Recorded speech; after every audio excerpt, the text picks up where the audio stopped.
So before the pandemic, one of my favorite things to do was road trips. In my life, I have traveled to 9 Canadian provinces as well as 22 American states. Although I am Canadian, I actually prefer doing road trips in the United States for a couple of reasons. One is that Canada is a very large country where more than half of the population is clustered into just a handful of urban centers. As such, traveling across Canada can be a very isolating experience where you're driving just hours and hours and hours and seeing nothing but road. And number 2 is that because the United States is divided up into so many more regions than Canada, I feel like measuring how much of the country you've seen based on how many states you visited is a little bit more accurate. To show what I mean, here's where I've been in the United States. Now, based on this map, it's hard to believe that that's almost half of the states, but compare that to where I've been in Canada.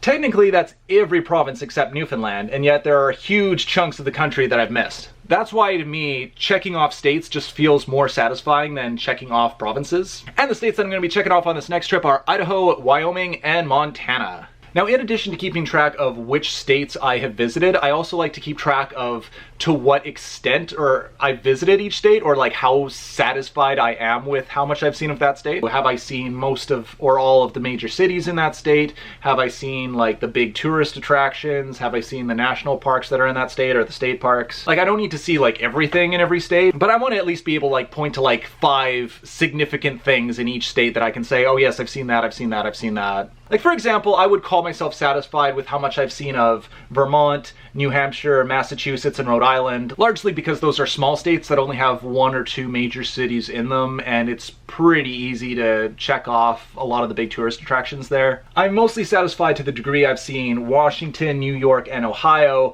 I definitely need to revisit California, Georgia, Florida, and Maine.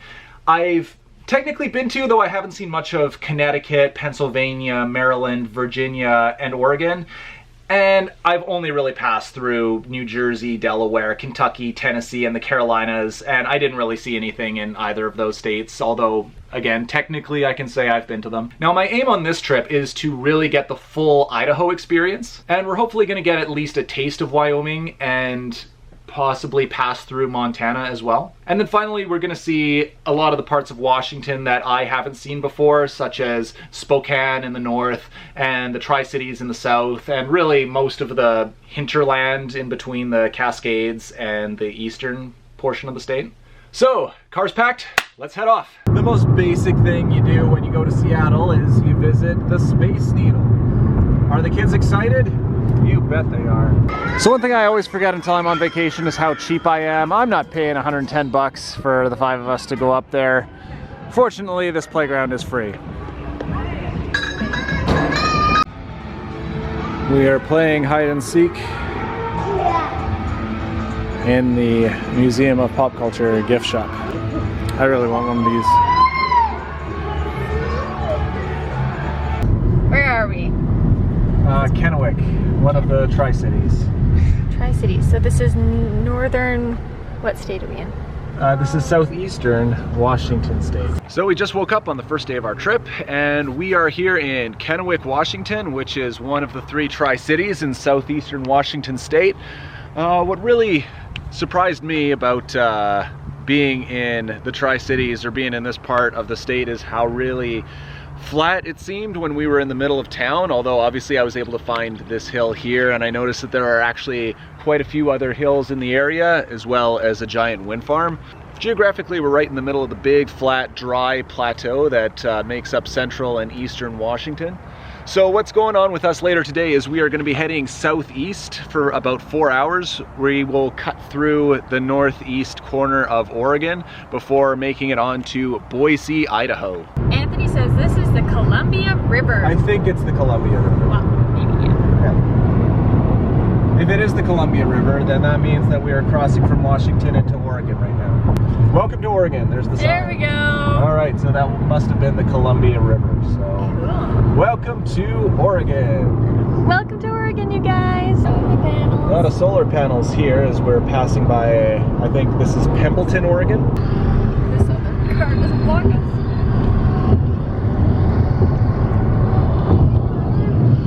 Looks a lot like the previous team. Looks a lot like northeastern Oregon so far, and that it's fairly flat, looks pretty dry. All right, about 45 minutes from Boise still. All right, Boise, here we come. So we're here in Boise, Idaho. The concierge at the motel told us to check out the Village at Meridian. We rolled in and we're like, okay, is this just an outlet mall? Because if this is just an outlet mall, then I think that tells us all we need to know about how exciting Boise, Idaho is. But it's actually pretty cool.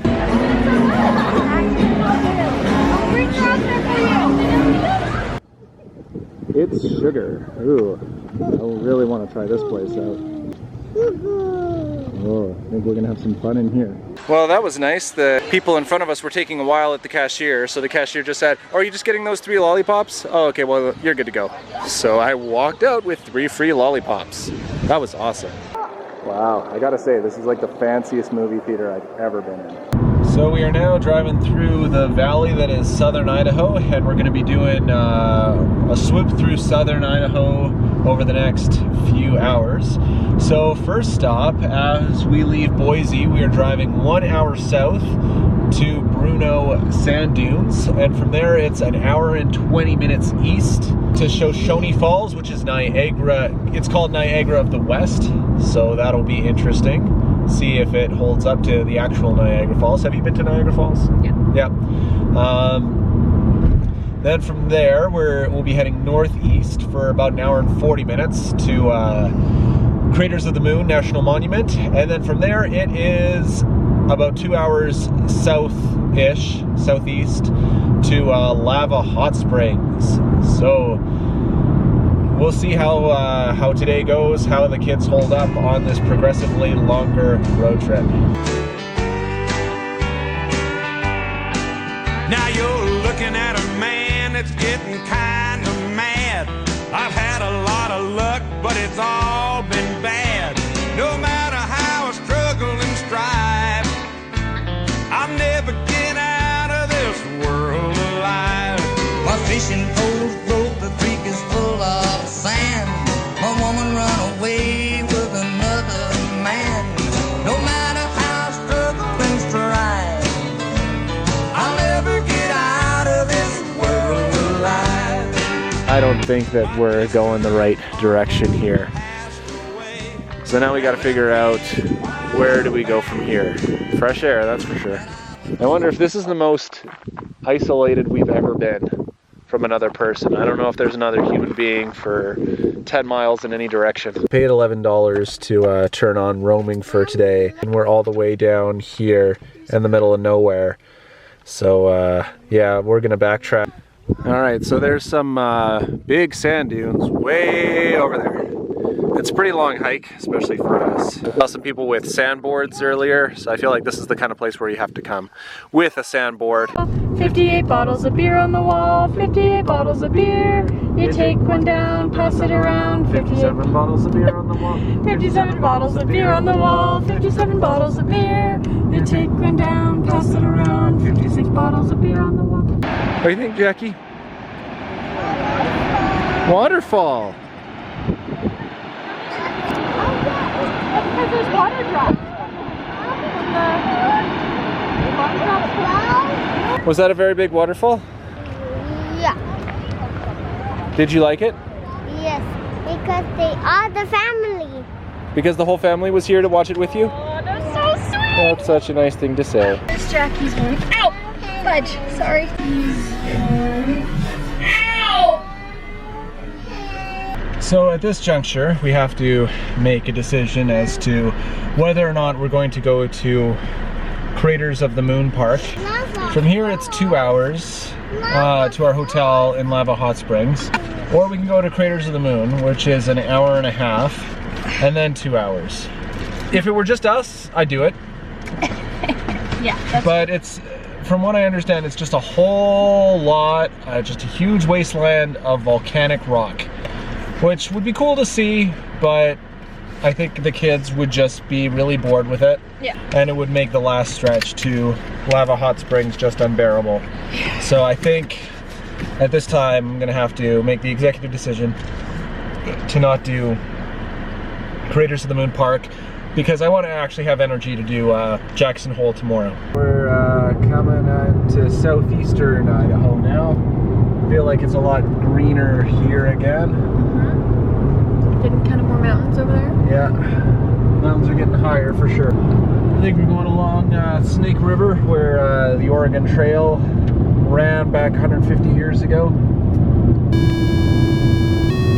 This is our place in Lava Hot Springs.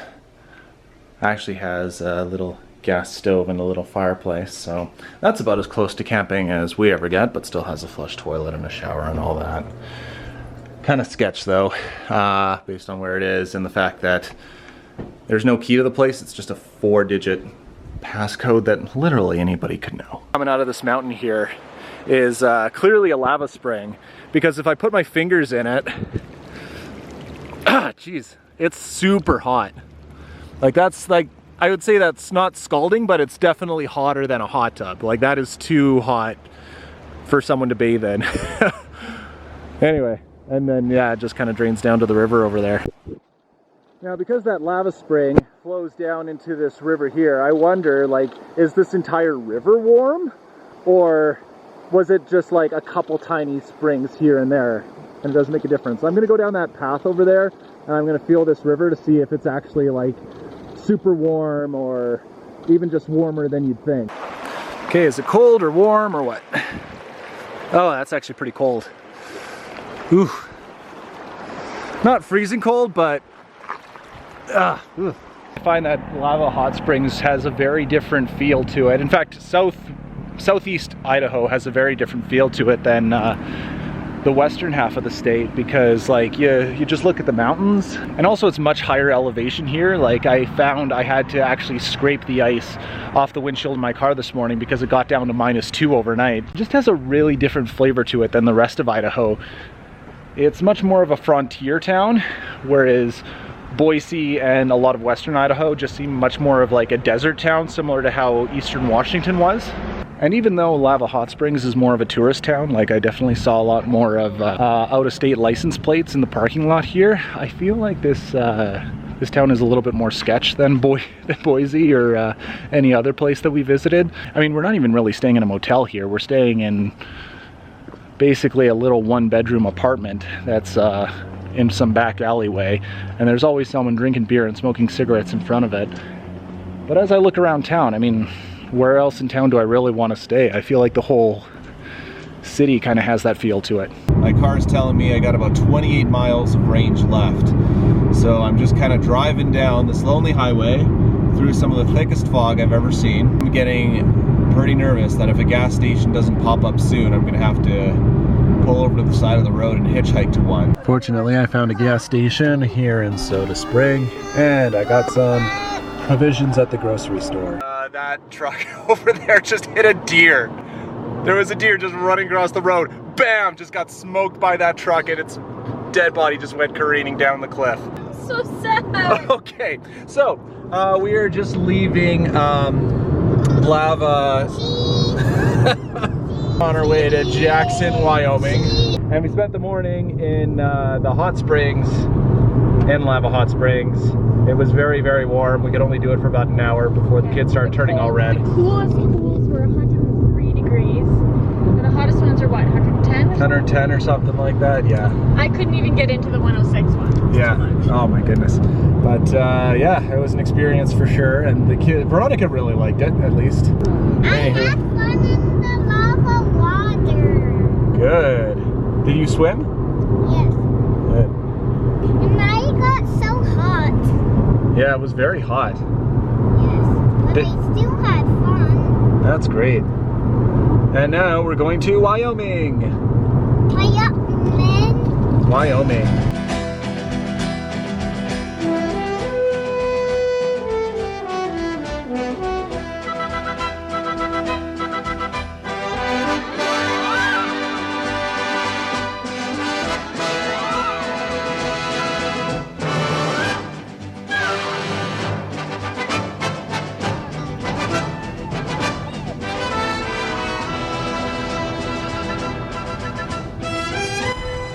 Alright, so we're at about the end of the line here. As far from home as we're gonna get. We're in Jackson, Wyoming. The setting for one of my favorite books, The Virginian, as well as One of my favorite video games, The Last of Us. Fresh mountain air and a pleasant temperature. Alright, you did do it. Yay! Say Jackson. Jackson. Gotta admit, I love these wooden sidewalks here. I feel like I'm in a Western.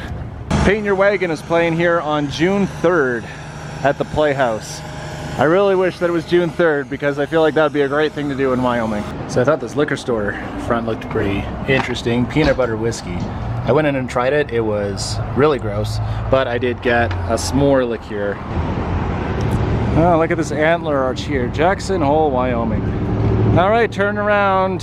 Say cheese. Daddy, say hi. Say Jackson. Jackson. Right. Trying to figure out if these are real. So it looks like there's a really big ski hill here in the winter.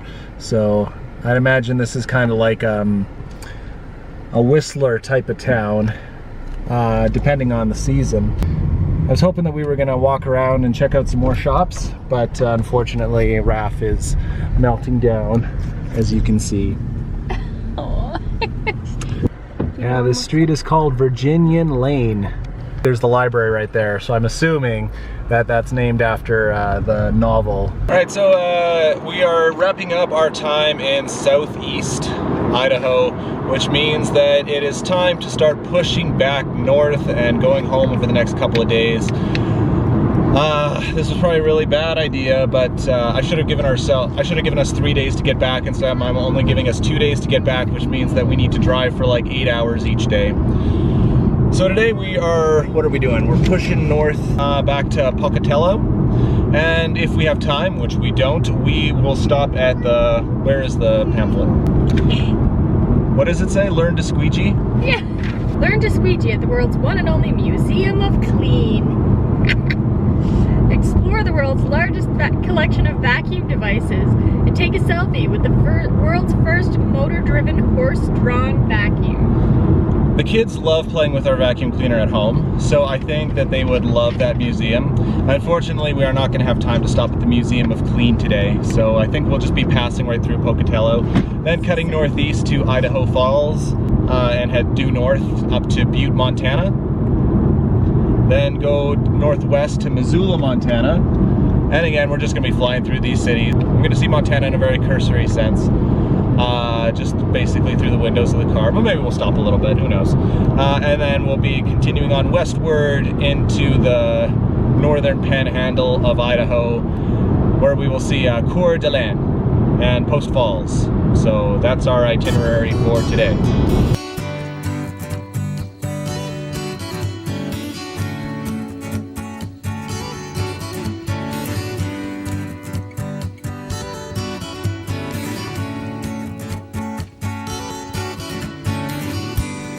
Chewing on a piece of grass, walking down the road.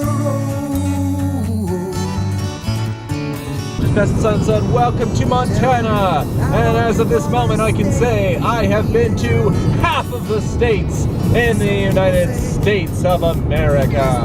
Montana being state number 25. You don't care, I know.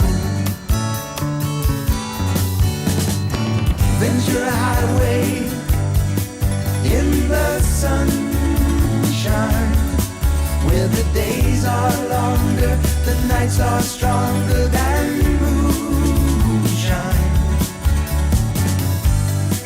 You're gonna go, I know. A monumental moment for me, as well as a big dad win, was building this campfire. I've never built a campfire in my life.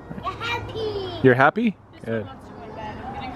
And he wants to go to bed. We're staying at an Airbnb, and I just found this fire pit in the backyard.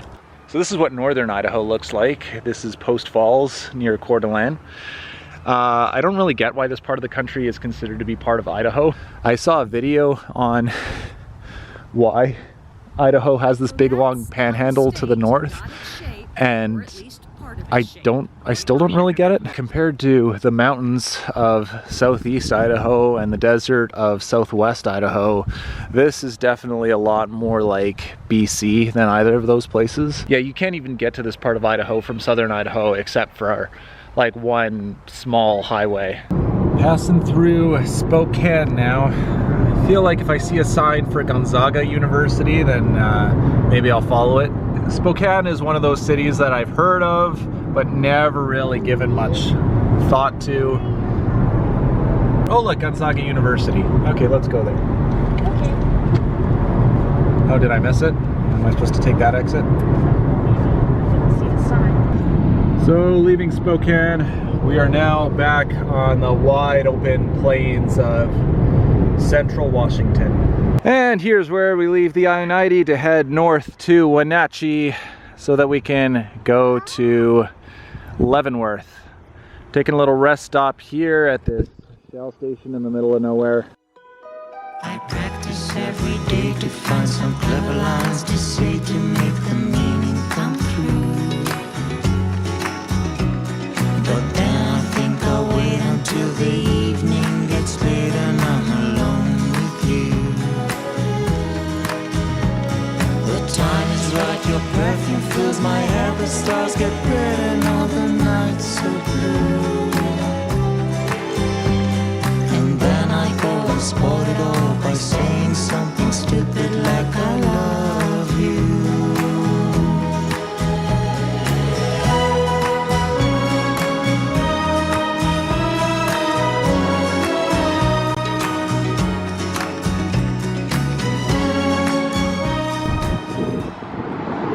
So this is Leavenworth, a beautiful town that I came to many times as a kid. It's modeled after a Bavarian village and really embraces Christmas and nutcrackers and beer gardens and all that. Unfortunately, our kids were just really bouncing off the walls and crazy and squirrely and running into traffic and touching everything in every store that we went into. So unfortunately, we've had to call this trip a little bit early. We're about 5 hours from home.